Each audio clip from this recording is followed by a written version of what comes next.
un vlog, donc une vidéo où est-ce que je vais partager un petit peu comment je fonctionne dans mon entreprise parce que je me suis rendu compte qu'il y a beaucoup de travailleurs autonomes qui sont abonnés à mon infolettre ou des gens qui veulent se lancer en affaires comme consultant.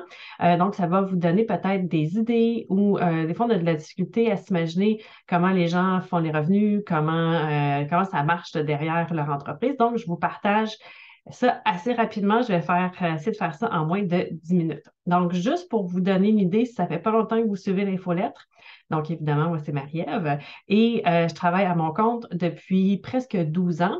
Donc, c'est sûr que j'ai une certaine base, j'ai un bon réseau, une certaine notoriété. Donc, il faut partir avec ça en tête. Si vous essayez de vous comparer à ma situation, ça va peut-être être différent. J'ai aussi un conjoint qui a un travail stable avec un bon revenu, donc j'ai quand même des bonnes conditions parce que des fois, tu compares à des gens, mes enfants n'ont pas 2, 3 ans, mes enfants sont entre 10 et 15 ans, donc plus autonomes aussi. Donc, ça peut vous donner aussi une idée là, de mes conditions. Peut-être c'est plus facile de se comparer dans ce temps-là. Donc, comment mon entreprise fonctionne? J'ai beaucoup de clients récurrents. Je dirais à peu près 80 de mes revenus viennent de clients avec qui j'ai des ententes mensuelles. Donc, à chaque mois, ils reçoivent les mêmes livrables au même prix.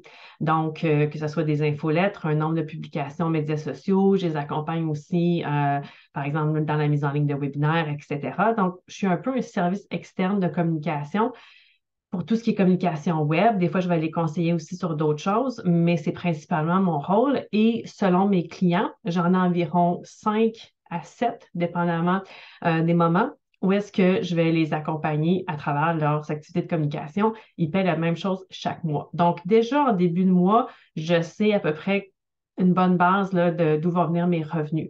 S'ajoute à ça des accompagnements individuels que je fais avec travailleurs autonomes, donc des plans d'action sur 3 mois et aussi j'offre des formations à l'occasion. Je fais des projets aussi. Des fois, par exemple, quelqu'un a besoin de 3, 4 articles pour un site web, des articles plutôt techniques, ou encore quelqu'un refait un site web, veut avoir du conseil pour le contenu.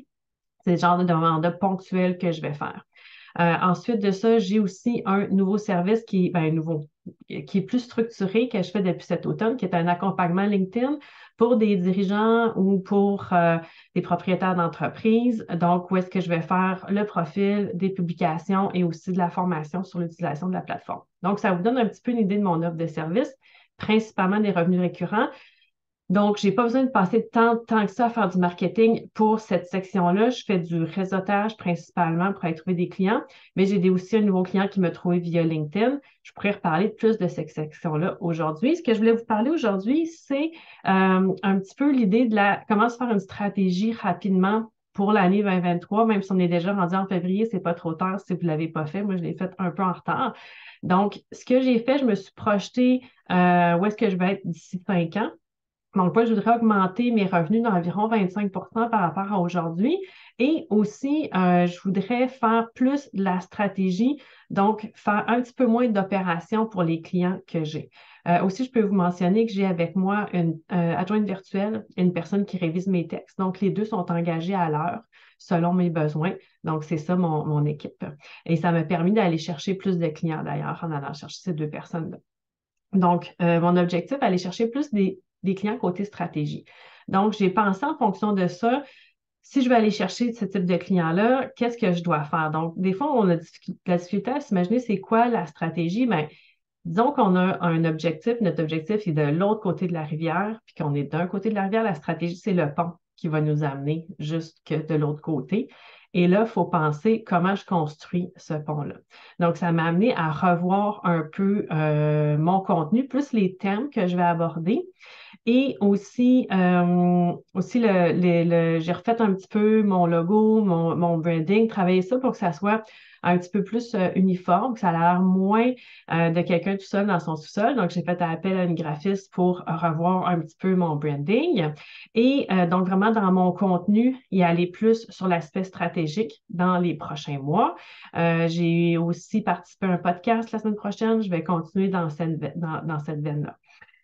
Et aussi, je veux vendre plus de mon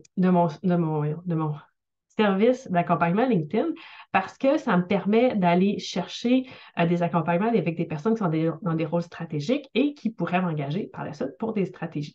Comment j'ai fait pour aller faire la promotion de ce nouveau service-là? Je n'ai pas fait vraiment de promotion publique, ouverte à tous, donc je n'ai pas fait des annonces Facebook. Ce que j'ai fait, j'en ai parlé à quelques personnes qui, je sais, sont en contact avec le type de client que je cherche. Et une de ces personnes-là me recommandait de contacter quelqu'un qui faisait des accompagnements LinkedIn et qui maintenant fait juste de la formation. J'ai contacté cette personne-là, on a échangé et par la suite, cette personne-là m'a référé deux personnes qui voulaient être accompagnées sur LinkedIn. Une de ces personnes-là m'a référé trois autres personnes. Donc, ça a été vraiment plus comme du bouche à oreille, mais c'est un bouche à oreille quand même structuré, dans le sens que j'ai défini tout mon service dans un document PDF avec les prix, avec ce que ça inclut. Et à chaque fois, j'ai partagé ça. Et aussi, quand j'ai fait l'accompagnement avec des personnes, rendu peut-être aux trois quarts, quand je voyais qu'ils étaient satisfaits puis qu'ils aimaient travailler avec moi, ben, je leur demandais s'ils pensaient à d'autres personnes qui avaient le même profil qu'elles, qui seraient intéressées par le service. Donc, juste en référant comme ça, ben, je suis allée chercher peut-être 8 clients, ce qui me permet de tester un peu cette formule-là, d'ajuster mon prix, etc. Puis après ça, là, je vais penser à une façon d'automatiser un petit peu la génération de prospects pour ce service-là, pour en avoir peut-être 2 à 3 par mois, ce qui va venir compléter mes revenus mensuels. Donc, ça vous donne une idée un peu de comment je fonctionne. J'espère que ça vous donne des idées.